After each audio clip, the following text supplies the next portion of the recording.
Hello world, and welcome to this edition of Tech on Fire with Blaze. Today we're going to be looking at Jekyll and how you can use this with static websites using GitHub and Azure Static Web Apps.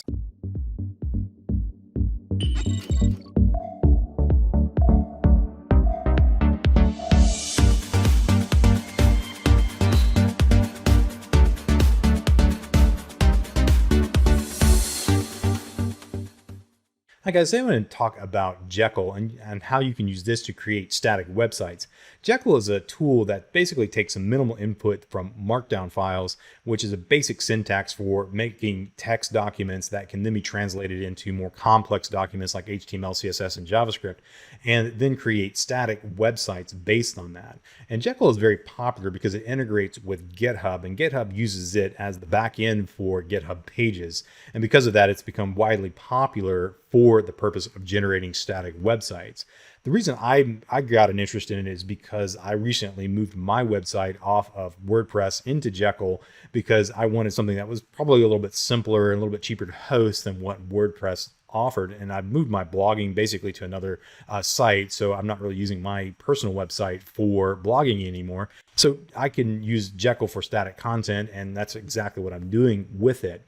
But I wanted to walk you through the process from scratch to show you how you can create your own website, host it on GitHub, and then publish it to GitHub pages, or take it into an Azure Static Web App and host it for free on Azure using that. So let's go over to a slide to kind of look at the workflow first in concept, and then I'll take you to the CLI, and we will create one from scratch and get it up and running on GitHub pages and on Azure Static Web Apps within a rather short period of time. It's really not that hard to do. So let's go to the slide and take a look at that. So let's talk to the flow a little bit. So Jekyll starts with basically three things. It starts with Markdown, which is your content. So Markdown files are just those basic text files with some special characters to denote things like the font size or the font italicization, or maybe you want to make it bold or things like that. You can do some basic formatting with some special characters in Markdown to create documents. And it's very basic syntax, so you don't have to learn something like HTML, CSS, or JavaScript. And then Jekyll also uses layouts, which are basically just templates that take the Markdown and then merge it into a template for the purpose of creating some kind of output, which would be static files that are HTML instead of Markdown and those layout files. It also supports plugins, and the plugins are basically code.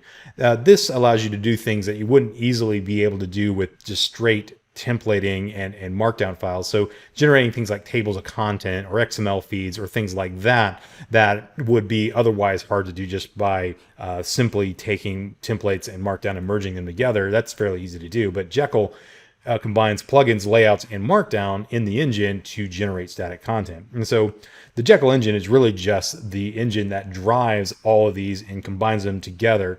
It's written in Ruby, which is a programming language, but you don't have to know Ruby in order to use Jekyll. You can use Jekyll without having ever touched Ruby before, and that is one of the appeals of it. But if you want to customize some of the plugins or you want to customize some of the layouts, having a background in Ruby, or at least in development, will be helpful, and you can use it to modify some templates. I did that a little bit in my website because I touched Ruby in the past, but I didn't have to become a guru in Ruby to do that. It's fairly straightforward. But if you want to write plugins or tinker with the actual engine itself, you would have to learn Ruby for that. But it's not necessary. You don't have to know it if you just want to use it for Markdown and just learn Markdown, and Jekyll will do the rest for you. So once Jekyll is done running, it just has static output, and that static output is just basically files, and it's going to be the output from your web apps that you're building in the Jekyll engine, the websites. It's going to be CSS, JavaScript, HTML, and it'll also output things like static content or static assets like images if you have those referenced, and other things along those lines if they're referenced inside of the file structure, which we'll look at in a moment.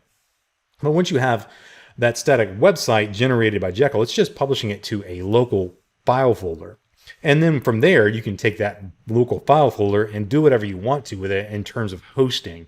Now, if you just want to host it internally on a little Raspberry Pi, that would work fine. You can put it on a much more robust web server, or you can upload it to something like GoDaddy and use their hosting. Or if you want, you can integrate it with GitHub Pages and use it there, or you can put it on Azure Static Web App, or you can put it on blob storage. The point is that static content can go any number of places. It's basically easy to do. It doesn't require a compute backend, and therefore most any host can serve up the static content from your Jekyll Engine's output. So the best way to do this is probably to use GitHub Pages or Azure Static Web Apps, because the integration that Jekyll has on GitHub Pages, rather than actually build the content locally, what you can then do is just publish your markdown files into GitHub, and then GitHub becomes the repository for all your markdown.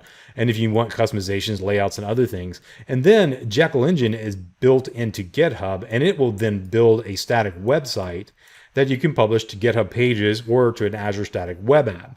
And once it's on the Azure Static Web App or the GitHub Pages, it's on an HTTP host at that point. It's a web server. It's just serving up static content.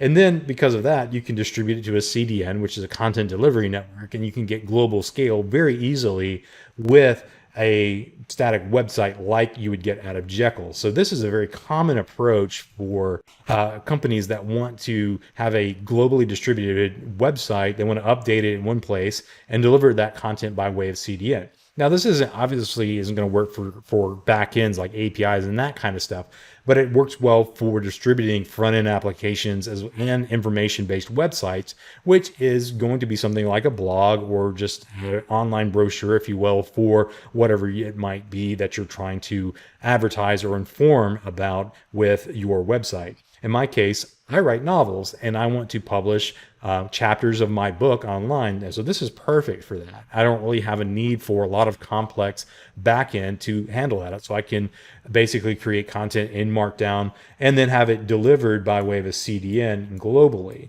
Now, the CDN can be on Azure. If you use an Azure Static Web App, you're basically going to inherit the Azure CDN for free. The other thing you can do is put it on a GitHub page and take advantage of their CDN, or you can put it on something else and put Cloudflare in front of it if you want to do that. So there's a ton of options here. There's really no wrong way to do it, but I'm going to be talking about mostly GitHub and Azure Static Web Apps today, and then showing you how to glue all that together, because it's actually really easy to do. And there's some advantages of doing this way that I want to talk about over using something like GitHub Pages. And we'll get to that when we get into the details of publishing this content. So the first thing that you're going to need to do is get Ruby, which is the backend for it. So you can go to ruby-lang.org, and then you can download Ruby right here, and you can download it for your platform. So this would work for Mac, Windows, or Linux. It's available on all three platforms, and you just download it, install it for whatever platform that you're going to be using. I'm using Windows here, so that's where I download it for. Download it and install it according to your platform's needs. I'm here inside of a CLI environment. This is the command prompt, but you can use PowerShell or Bash, whatever it is as available on your platform, just use it. It doesn't really matter. The commands are the same. So once you have that up, then you can first install Jekyll. Now you have to install Ruby first, but the command you're going to run is going to use the package manager for Ruby, which is called Gem. And you're going to use gem install bundler Jekyll. And that's basically just going to install the dependencies and all of the framework that is built into Jekyll. So you run that. It's probably going to tell me I've already installed this because I've ran this already. And that's going to download and install a bunch of dependencies for it. And once you have that, it'll return back to the command prompt. So once you've installed Jekyll, it's very easy to create a new site. You just type in Jekyll and type new, and give it a site name. So I'm going to go blaze-site, and that's going to create a new folder in this folder here that is going to be at this location. And so I'm going to highlight that and copy it into Explorer. And it's going to create some files. So let's open up a new Explorer window and drop that in. And you can see here that it is creating a scaffolding for us for creating our website. So the intent here is to show you the different kinds of files that it's creating in terms of the scaffolding for the website. Now, There is a couple of things that I want to make note of here. One is this file called Gemfile, and Gemfile is a special file that is used to configure the packages that your particular website is going to take advantage of. So this is where you would tell it what theme you're going to be using for the actual packages that are associated with your theme. So we'll talk about that in just a second. But you can also use this for things like plugins and other similar configurations that you might have that are going to be a part of your website. For the most part, you can probably leave this alone if you're new, but it's probably one of those things that you might have to touch a little bit in the case that you're going to be working with a third-party theme or something like that. But we'll talk about that in just a second. You also have a few other files in here that are remarkable. This one right here is the config.yaml file, and this contains the configuration for your website. So things like your title, your email address, the description of your website, and so on. This is also where you would put in the theme if you are using a third-party theme. By default, Jekyll is going to use a theme called Minima, but there are tons of third-party themes, and we're going to actually look at how to create a site using a third-party theme here in a moment. But you can change this file and it will change things about your site. So if I want to change the name of my site to say Blaze's website, I can do that. I can do Blaze's. If I could spell my own name, that would be helpful. And you can put in your email address and other things like that. But this is a file that you're going to be touching probably more than you would the gem file when you're working within the context of Jekyll. The other files that are in here are just more or less filler content for your website. So this about right here and the index.markdown are sample files. So you can delete these, they aren't necessary. And then this post folder contains a sample blog entry if you wanted to use Jekyll for blogging. And it shows you some of the formatting that you need to have inside of your markdown file if you wanted to create a blog entry. So the way that this works is you have this kind of header up here that this is just some basic metadata about your blog entry. And Jekyll uses this header information depending on the plugin and what you're doing quite heavily. And if you're using this for a blog, you would want to put in the title of your blog post, the date of your blog post, and categories if you're using that, and so on. And there are other things that you can put up here in this metadata that might be important to the theme that you're using or things like that. So it's very easy to use. Is basically the format is a tag, a colon, and the value. So everything after these three dashes here is markdown content. So this is not markdown content. That's stuff that's specific more towards Jekyll and working with Jekyll. But everything kind of after this is where your content starts. And this is using markdown as a way of denoting things that you might have here. So like these little tick marks right here is basically going to format this using just a raw text format. So it's basically going to look like a code-based implementation right here. It's going to look like code and be rendered like code rather than just a nice looking font. It's going to be more blocky and things like that, like you would expect to see in a text editor like this one. And the same thing here. There's other types of things right here that it's doing. It's you got some internal links right here. It's using these references to reference links down here and things like that. It's just got some idiosyncrasies about it that you can use, and you can go out and learn Markdown if you so choose and learn how to format it. This right here allows you to embed code, and this is not necessary for working with the Markdown. This is just embedded code inside of this that it will interpret as part of your website. So you do not have to do this. This is just Markdown supported with code embedded in it. So that's really what we're looking at there. Now over here, if I wanted to look at some of these other ones, say the about or index markdown, these are just some basic files right here. Again, this is all header information right here. There's no content associated with this. And then the about page is just more of the same of that. These are just filler pages. And this one right here has more markdown, and it's that header, same kind of header information. So that's the basic layout that you would use for a markdown file inside of Jekyll. Now, again, this can look different depending on the theme that you're using, but that's the basic ideas of what you're going to be working with there. Beyond that, what you can do with this stuff is you can install your own custom layouts, which is the HTML, and you can have static content associated with this as well. So That's what I want to work with next. So I'm going to go get a theme and install that theme. And then we're going to change some of the stuff about a new post. And then we're going to publish that up to GitHub and then ultimately get that onto Azure Static Web Apps. So before we get too carried away with the theme, let's go ahead and serve it locally using the defaults. So I'm going to use a command called bundle exec, and then I'm going to type in Jekyll serve, and that's going to serve up the local folder, and it's going to be looking for a site basically inside of that local folder. So I can go to this URL that it gave me right here, and I can pull that up in a browser, and we can see this is the website that it created. Now I did change the YAML file with this for the site name, so it didn't take the defaults. Instead it read that out of that YAML file and it merged it with the default theme, which is buried in a folder somewhere, but we don't have to worry about that. And all this other information came out of either the markdown files or the config YAML file that we looked at. So this is just the static site, as is basically a hello world example. But let's go get a theme and change this up a little bit. So getting a theme is pretty straightforward. The first thing you do is go to jekyllrb.com/doc/themes, and then they have a bunch of themes right here that you can download or use inside of your website. So if you just pop these websites open, or you can go to GitHub and it'll give you a search based on anything tagged with Jekyll theme in the right repo. So these other ones are just curated. Some of these are premium themes. Some of them are free themes, depending on the site. So, there's a bunch of these out there. I mean, there's really just tons and tons of different kinds of themes, depending on what your style is, what you're trying to communicate. Some of these are more oriented around like online resumes. Some of these are more oriented around just online brochures. Some of them are for blogging. Some of them are for documentation. There's really no one theme that is going to do everything well. So there's a bunch to choose from, and you can kind of look at these, search through them, and just pick through them.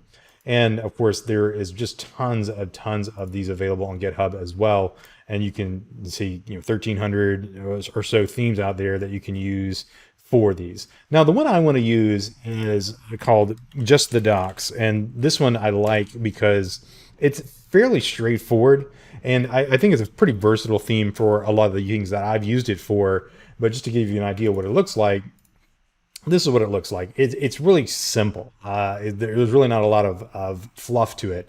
But what I do like about this particular theme is it supports embedded menus as well as the ability to generate nav inside of the document, so you can structure the navigation within the context of just using some of that header information that we talked about. I'm going to show you a demo of this one right here. But the reason I like this one is the documentation of this one is really good. So this one's pretty easy to use. It's really not that hard. I mean, you can come over here and it says get started, and you can do it one of two ways. You can use a remote theme. If you're working inside of GitHub Pages, you just update your config.yaml file with this right here, or you can follow these instructions right here to install the theme, which is what I'm going to do. So I'm basically just going to run through these instructions real fast. Now, my context is going to ask me to run this. Now, you can run this command, and it might work for you. Now, depending on which version of Ruby you have installed, it'll install a Gemfile, and then you need to either add it to your Gemfile collection, so that will work, or it says it's optional, but you probably do want to add this to your Gemfile right here. So I'm gonna open this guy up, and I'm gonna reload it. Yeah, it installed another package, so I'm gonna install a package called just the docs, like that, and that's what it says to do right here. So you want to put that in your Gemfile, and then to make sure that you're using that theme, you want to add the just the docs to your config.yaml file as well. So to do that, I'm going to pull up my config.yaml and replace the theme right here, and save that off and make sure my Gemfile is saved as well. Now, once you do that, if you've updated your Gemfile, one thing that you sometimes have to do with this is depending on your context, you have to do a bundle update. And that's going to read the Gemfile and re-download or update any kind of existing packages that you might need. So it's going to look for any themes you've added or other things like that. So that's just to make sure everything is up to date.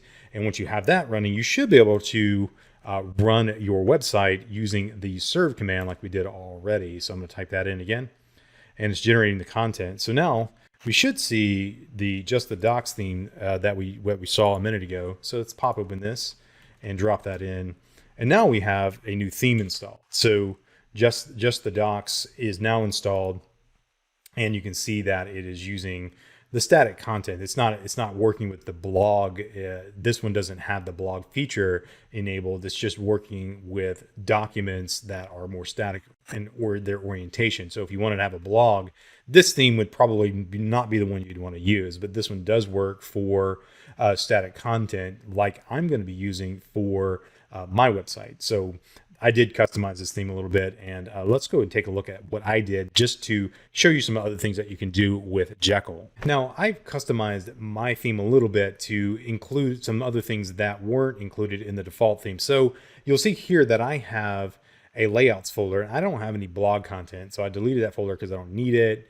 The layouts, though, allows me to override the defaults for the particular theme that I might be using. So you can use the defaults, which for most people that's probably fine. And if you want to customize the HTML, if you have a little bit of coding skill, you can come in here and update things about the actual HTML that gets rendered. I wanted to add some custom fonts. I could have put these in CSS. I was lazy and put them in line. That pointed to some font faces so that I could create a fancier heading, as well as creating a social media links that had the icons based on a font. Now, there's probably a better way to do that. I'm just a lazy web developer and I didn't do it. So that's why I used the fonts there.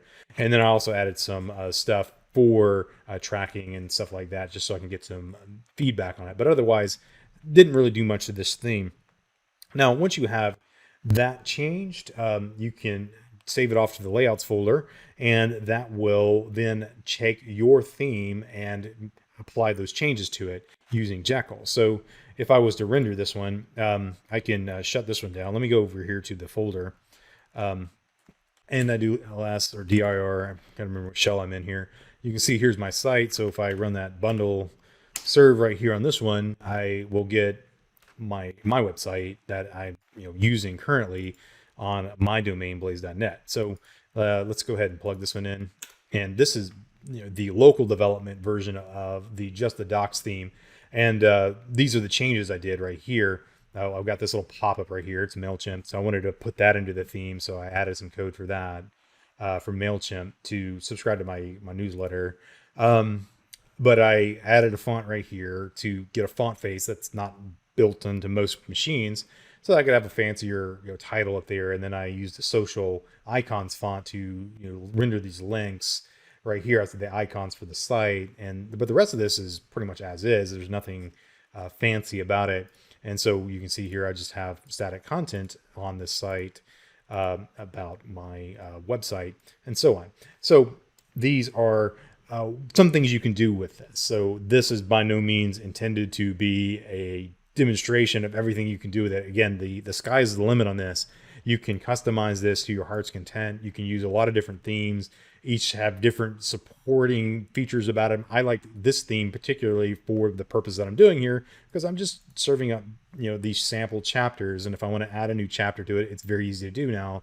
And I can edit these as Markdown and then translate them in HTML, and they get rendered as the text. So this is just the sample chapters I have for my books online. So very easy to do in this context. So let's go ahead and wire this up to publish this content now, looking at GitHub Actions and Azure Static Web Apps. So once you're satisfied with the content of your website and you're ready to publish it, you can use GitHub Pages to do this, or you can use Azure Static Web Apps. And we're going to be starting with GitHub regardless. So I'm going to go over here to GitHub, and I'm going to create a new repository right here. And this is just a demo one that I'm going to create for this particular simple website that we did. And I'm going to call it, not deck demo, I'm going to call it Jeck demo. And that's the website I'm going to use. Now, the great thing about a Azure Static Web App is I can use a private repository behind that. If I'm going to use GitHub Pages, I cannot do that. GitHub Pages requires that the repository be public if you're going to publish it on GitHub Pages. If you're going to be using a private repo, you can publish it to Azure Static Web Apps. It's still free hosting, but you can use a private repo on GitHub if you so desire. the way you integrate it and the simplicity is really not that much different. So I'm going to create the repo, and then I'm going to go to Azure Static Web Apps and wire it up to this repo. And then the publishing of that is going to be very straightforward. So let's go ahead and create this repository right here. And then we're going to run a couple of Git commands provided right here. And then we're going to basically add the code from the static web app into GitHub. And that's what we're going to do using the Git commands. So let's come over here and get back into that's that sample app. So let's go cd /. Let's get into our Jekyll demo. It's going to be /source/Jekyll demo, not Java app, Jekyll demo. And if I go dir, I think it's called Blaze site. See Blaze site. And we can simply run some of these commands here. I don't need all of them. Just, we need to get init, and okay, I don't need to add a readme. I need to do an add though. So do git add star. It's just going to add everything recursively into the folder there. Yeah, sure. Let's run this git commit right here. That's going to commit the changes into a git, and then we can run this remote right here. Right here is to just set the branch to main, and then we can run this because I think it defaults to master if you don't do that, and that's going to add the remote origin, and then we can just do a push, and that's going to upload the commands to the origin. Now it's saying that I have an expired token, so I'm gonna go ahead and log in to this, and then we will push it again, and it should push it. I had to clear out my credentials from Windows Credential Manager because today is the day that they axed using password logins from the command line. So if I do a push again, I should be able to get a login prompt for this now. So sign in with the browser, and then that will take you over to a login screen, and then that will authorize this particular implementation to log in to GitHub. I can use a password manager on the local content, but it's not using the password stored on my local credential manager. Instead, it's going to be using a token instead. And that's just a security feature that they recently added to this to make things more secure. So now that I've got that all resolved, this is pushed up to my GitHub repository. Now that that's resolved, let's go look at the code in here. It looks like I've already refreshed the browser. It's updated with my code now. So my code is now in a GitHub repo from my local context. So now that I've got everything in my GitHub repo, I can go over to Azure now and create a static web app. And I'm going to log in and just run through the wizard. You can do everything for this inside of the Azure portal, or you can automate it either way. But I'm going to simply create a resource here, and I'm going to type in static web app. And let's see if it gives that to me, and create. And there's a few things that you need to do here. You can put it in, whatever subscription you want. I'm going to create a new one. I'm going to call it Jekyll demo just to keep it consistent with what we've been doing. And I'm going to give it a name. It's called Blaze site or something like that. And you make sure I don't have a space there. I'm going to keep it on the free tier. Notice that I can do free or for hobby and personal projects, which for that site is perfectly fine. I can still keep it as a private repo on GitHub and still have it as a free website here on Azure Static Web Apps. And I'm going to use the source for this as GitHub. Now, again, we don't have to worry about API functions. I'm just worried about the source here. And I'm going to sign in with GitHub. And what this is going to do is going to authorize Azure portal to access my content inside of my GitHub repositories. And so this will allow me to basically scan for the organization, which is my personal account here. And I can then find that repository that I'm using for the Jekyll website and Jekyll demo right here. And then I'm going to choose the branch, and I'm going to choose main. Now, you can use other branches if you want, but I'm using main since I only have a single branch here. Now, this is where you need to change a few things right here. You want to change this to custom because there's static site generators like Gatsby, Hugo, and ViewPress and frameworks if you want to use those, but I'm going to be using others. So the application, I need to keep that as the / that's for the root, but the only one that I need to change right here is the output folder. So I'm going to change this to site because that is the folder that the content for the static web app gets written to after Jekyll builds the site. So that's the destination for the output, and that's what I want the static web app to pick up and then publish to the static web app. So other than that, I can pretty much leave this as is. Tag it, you can do that, and create the resource. And usually this creates very quickly. So let's let this create and we'll come back when it's done. So that finished. So I click on go to resource. And this is just going to take me to the static web app here. And you can see here that I have a few things of note right here. One is deployment history right here, a GitHub action runs, and the workflow. So what it did behind the scenes is it actually created a GitHub action inside of my repository here, and that's in this .github /workflows folder right here. And this is a generated GitHub actions declaration file right here that is just the YAML that defines the jobs that I need.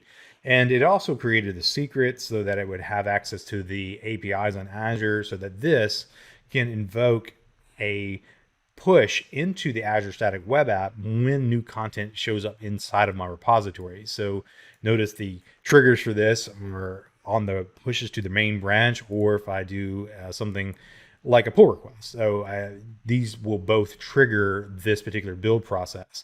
And then this will detect that it's actually running a Jekyll website, build that using Jekyll, and then publish the static content. And then once you have that static content, then it takes it and publishes it over to Azure Static Web Apps.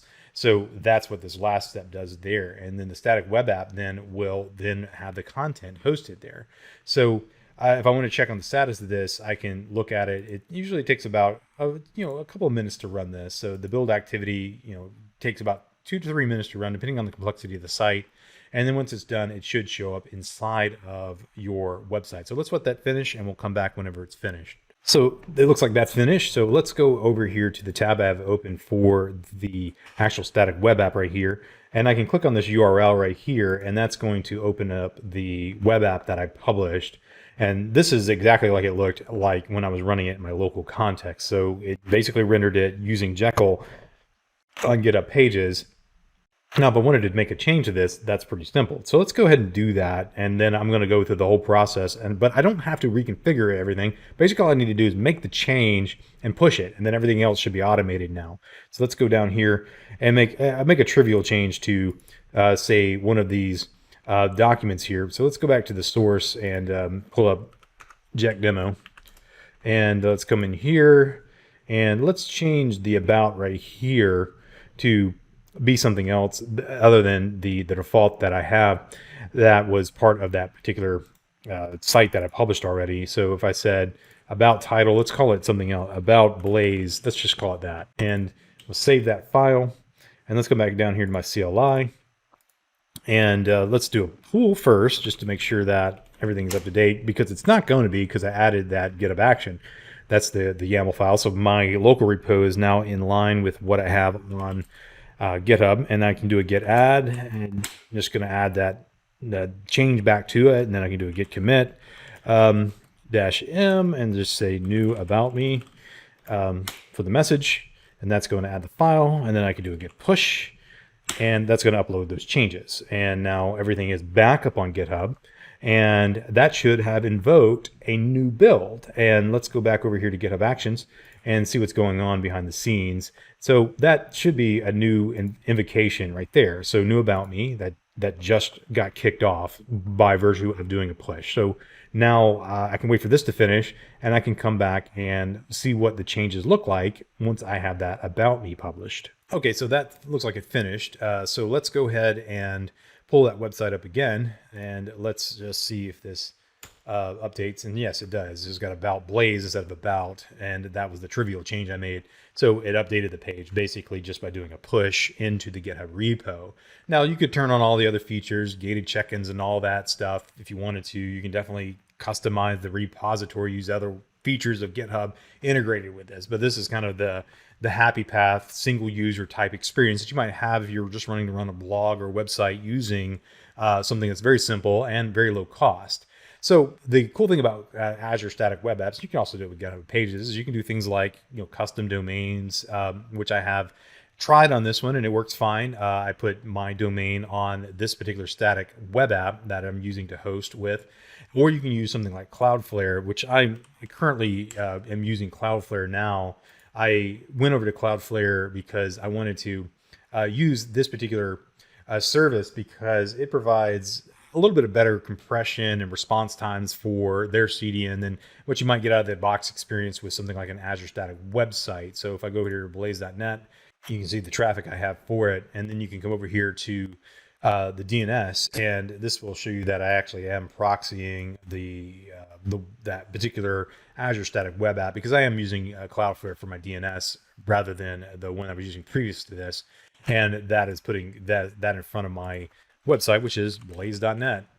And it's currently just like we saw earlier with the static content. And it's just the site I'm using now just for mostly my writing projects that I'm using for my novels. Since I'm not blogging here anymore, that's basically what this is for. So again, very easy to do, very easy to set up. And hopefully this has informed you on how you can use some of these features for creating free websites and having content generated by using GitHub, Azure Static Web Apps, and then kind of gluing that all together using some built-in automation between the two.